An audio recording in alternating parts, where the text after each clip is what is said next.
Hi, I'm Mara Webster with In Creative Company, and today we're joined by the wonderful Jen D'Angelo to talk all about Hocus Pocus 2, for which she's the screenwriter. And I wanted to start by talking about the original pitch process, because obviously before coming on board to write the script as a whole, it was conceptualizing an idea for the film and going into pitch meetings. And obviously as someone who is such a fan of the original and has watched it, every Halloween and more often than that, by the sounds of it, throughout your entire life, I was interested in kind of how you approach the pitch process of something that you wanted to have a lot of detail in, you wanted to really pay homage to the original, but also to have this something that could exist and stand alone for new audiences as well, and how you really approached going through all those pitch meetings to really figure out the scope of the story that you wanted to tell.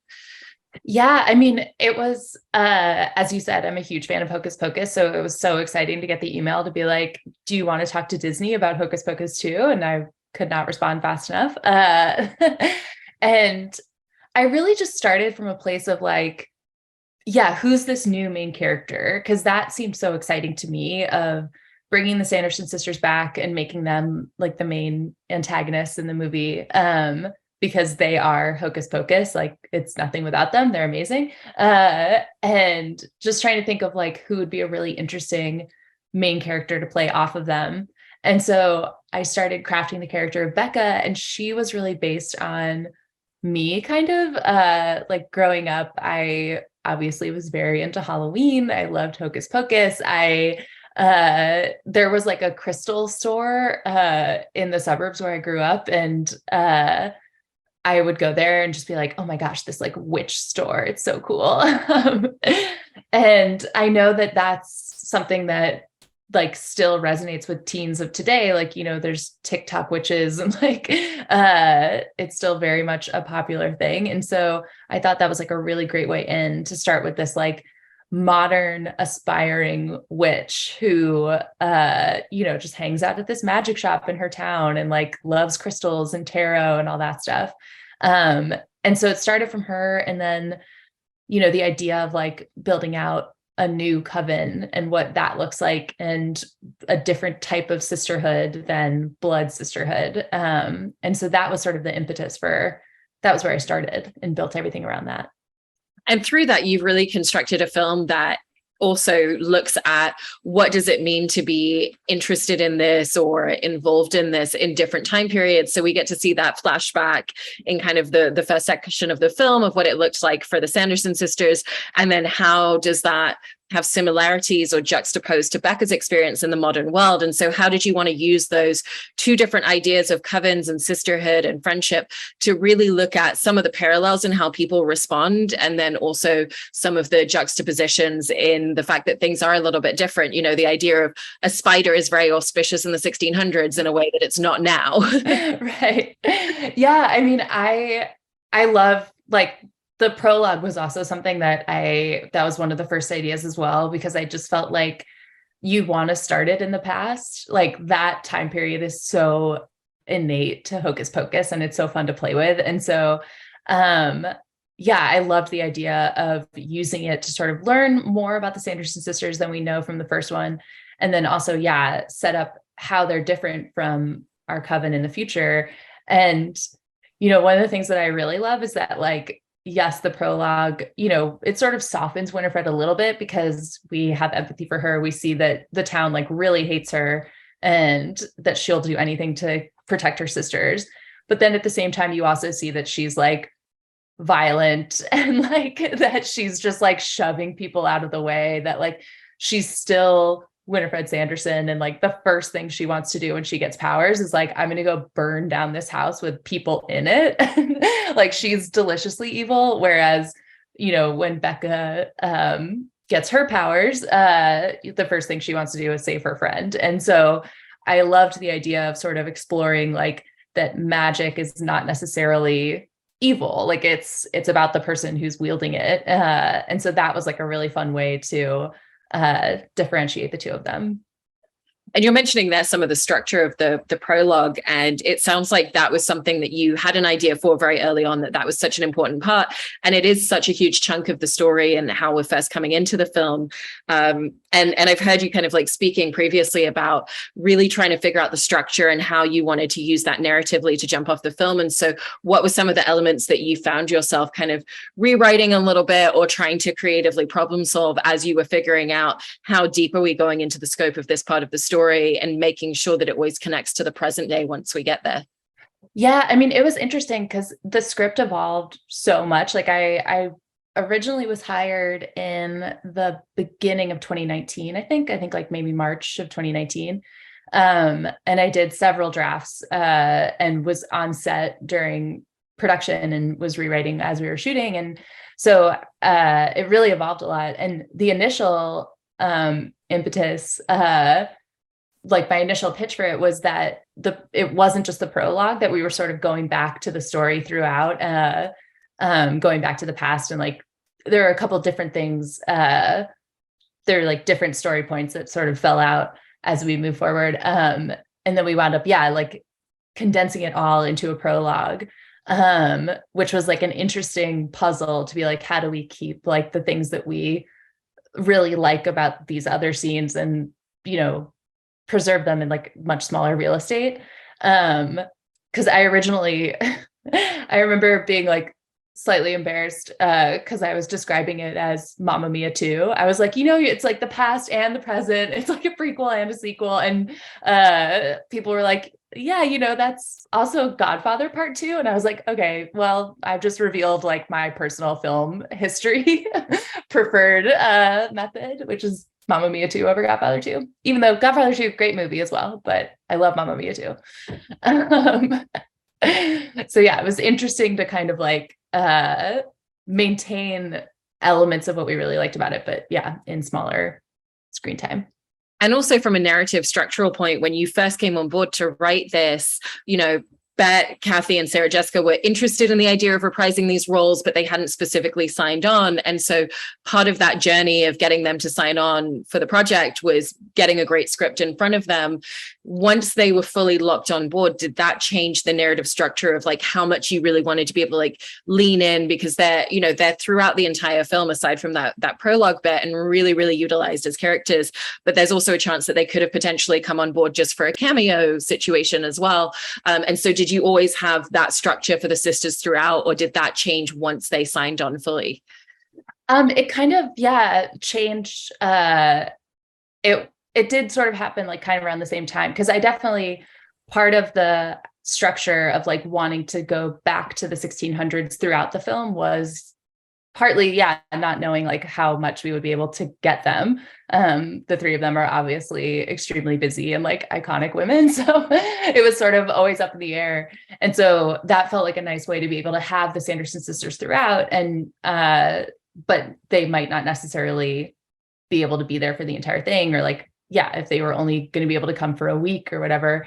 And so I think we had already made it so that it was just the prologue by the time we sent it to them. But once they came on board, I then got to meet with them. Like truly, one of the like greatest days of my life was when they were like, Bet wants to Zoom with you to like go through the script. She has like a couple thoughts on her dialogue. And I was like, oh my God, incredible. So I got to Zoom with her.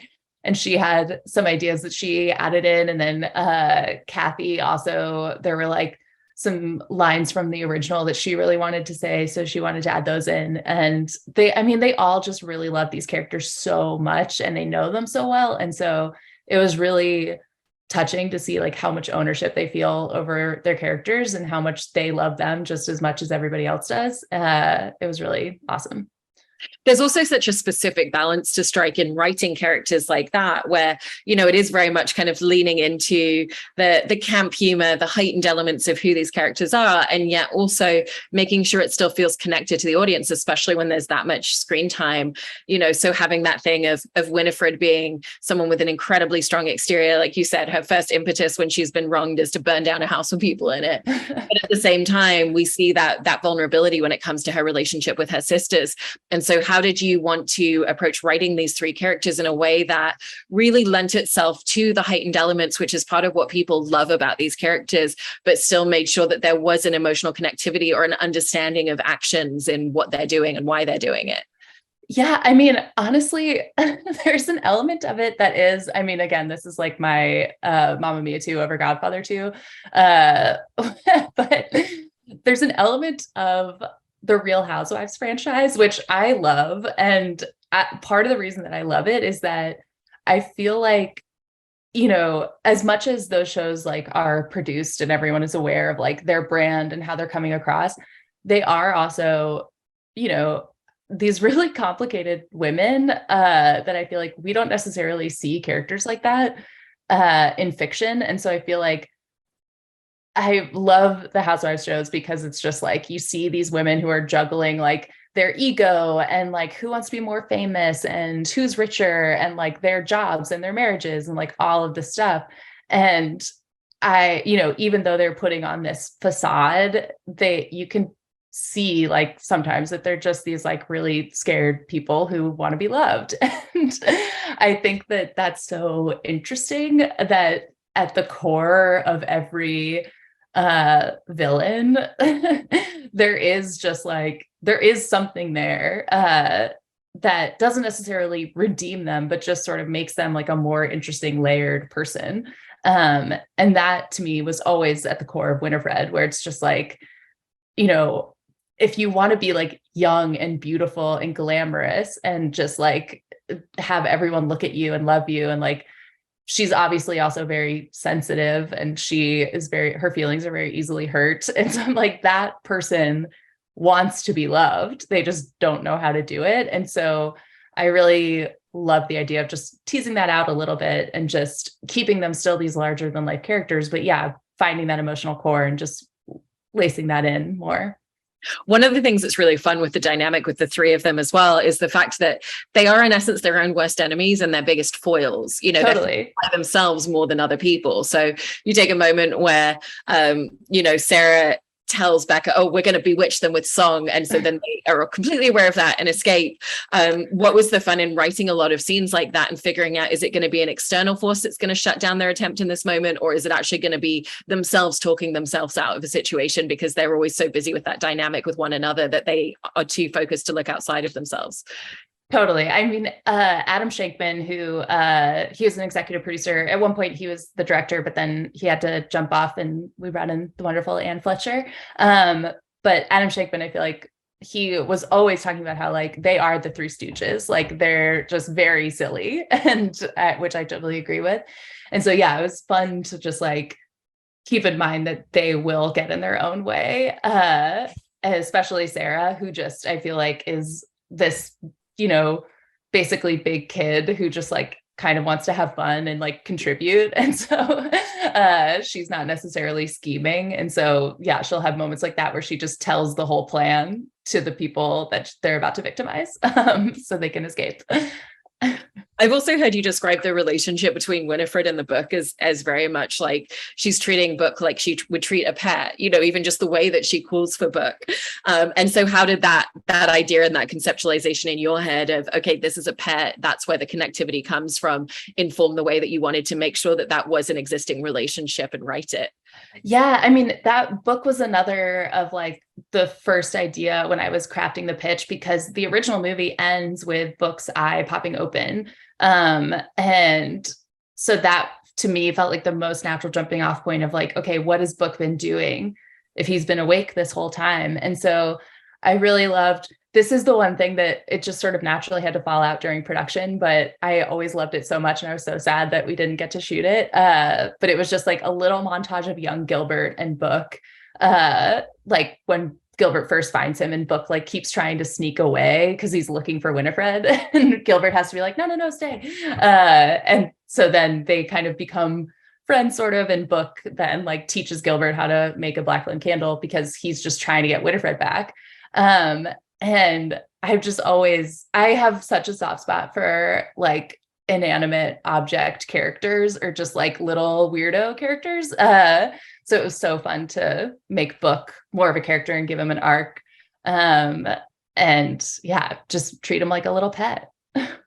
And then one of the things as well that you've been able to really lean into, especially in terms of the comedic sensibility of the film, is what is the worldview of these witches? You know, they lived several hundred years ago. They've come back a few times over the years. So they've seen little snippets, but they haven't been out in the world for 30 years. And so even walking into Walgreens and thinking that someone has magical powers because the door is open for them, or, you know, not understanding someone taking a selfie on a cell phone with them, you know, or a mirror up there. What were some of the ways in which you wanted to make sure that you were always playing around and thinking very specifically about what would they know in the world and what would be something completely new, and therefore how would they interpret this information? Totally. I know it's such an interesting puzzle, because the one line that I would always come back to from the original is when Max is driving away. It's after they like trick them with the headlights in the car, and then they're driving away and the witches like chase after them on their brooms, and Winifred pulls up alongside the window and is like, "Where's your driver's license?" Like, it's just a very jokey thing, but it's just like, how would she know what that is? And that to me feels so perfectly Hocus Pocus, like the camp nature of just like every once in a while they say something that you're like, what?